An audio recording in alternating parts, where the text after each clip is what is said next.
Muy bien. Estamos en la sección del día domingo. En este día la lección nos presenta lo que aconteció en Salamina y en Pafos. ¿Cuál fue el mensaje de Pablo allí? Bueno, realmente aquí podemos ver lo que hicieron Pablo y Bernabé en este viaje misionero. En Hechos capítulo 13, Lucas traslada la escena de Antioquía para presentar el primer viaje misionero de Pablo. Esto realmente es impresionante, porque si usted lee la manera como Dios providencialmente llama a sus hijos, los llama a estos misioneros, conocidos como Bernabé y Saulo o Pablo, es de una manera muy especial. Si usted lee conmigo en el libro de los Hechos, en el capítulo 13, el versículo del 1 al 3 dice así: había entonces en la iglesia que estaba en Antioquía profetas, maestros, Bernabé, Simón, el que se llamaba Níger, Lucio de Cirene, Manaén, el que se había criado junto con Herodes el tetrarca, y Saulo. Ministrando estos al Señor y ayunando, dijo el Espíritu Santo. Oiga bien, qué interesante. Ministrando estos al Señor y ayunando, dijo el Espíritu Santo: apartadme a Bernabé y a Saulo para la obra a la que los he llamado. Entonces, habiendo ayunado, oiga bien, y orado, les impusieron las manos y los despidieron. Es interesante notar que en este momento Saulo de Tarso, o Pablo, que vino a ser después el apóstol Pablo, junto con Bernabé, podemos ver los elementos que aquí quiere enfatizar Lucas, que esta obra que fue encomendada a Pablo y a Bernabé fue una obra que eligió Dios. O sea, este era el plan de Dios para Pablo y para Bernabé. Dice que ellos tuvieron un periodo de oración intercesora.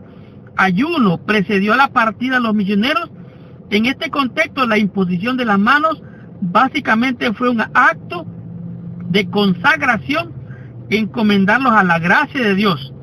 Esta fue una tarea asignada directamente de Dios. Aunque la iglesia de Dios tenía el deseo, el interés de cumplir la misión que Cristo le había dado de ir y hacer discípulos, aquí vemos que Dios escoge, y a quienes Dios escoge los capacita, a quienes Dios capacita los envía, y a quienes Dios envía es porque su Espíritu Santo los está guiando, como acabamos de leer hace un momento en la Escritura. Ahora, podemos ver aquí mismo que ellos llegaron a la isla de Chipre. Allí mismo, en la isla de Chipre, ellos dice que se encuentra esta isla al extremo norte del mar Mediterráneo, no muy lejos de Antioquía.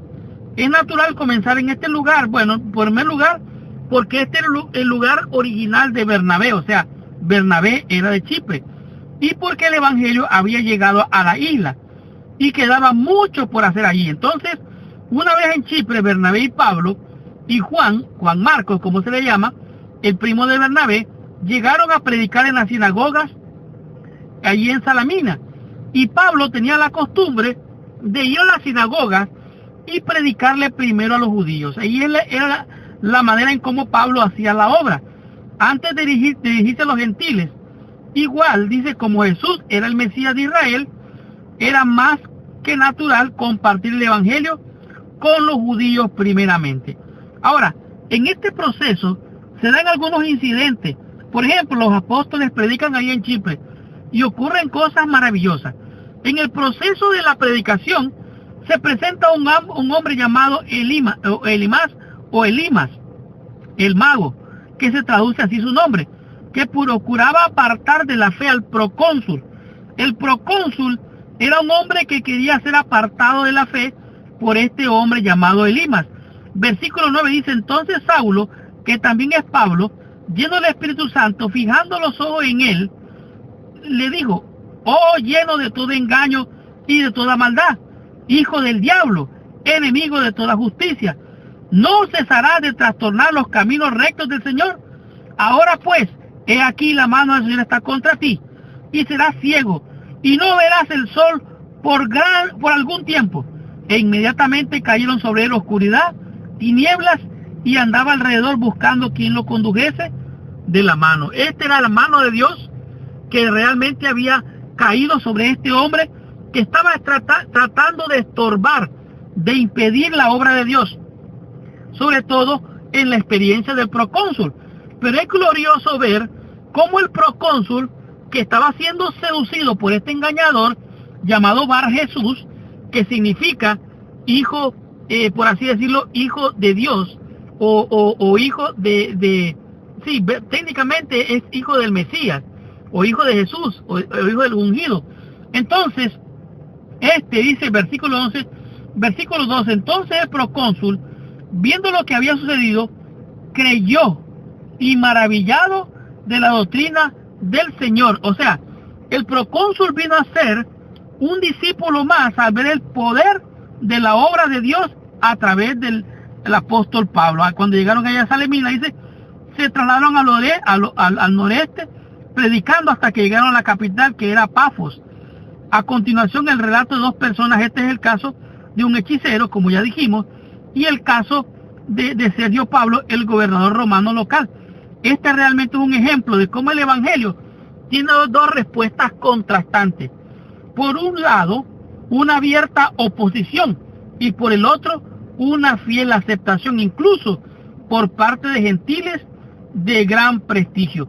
Aquí realmente una hermosa conversión, que fue la del procónsul, y el diablo salió derrotado como siempre le ha tocado. Por lo tanto, deberíamos de ver gloriosamente cómo Dios hace su obra, y a pesar de la oposición, Él siempre glorifica su nombre. Estudiemos la lección en el día lunes y comprendamos qué nos dice en este día la lección con el tema que es: ¿cuál fue el mensaje de Pablo en Antioquía? Primera parte, allá en Pisidia. Estudiemos la lección, recibamos nuestra bendición.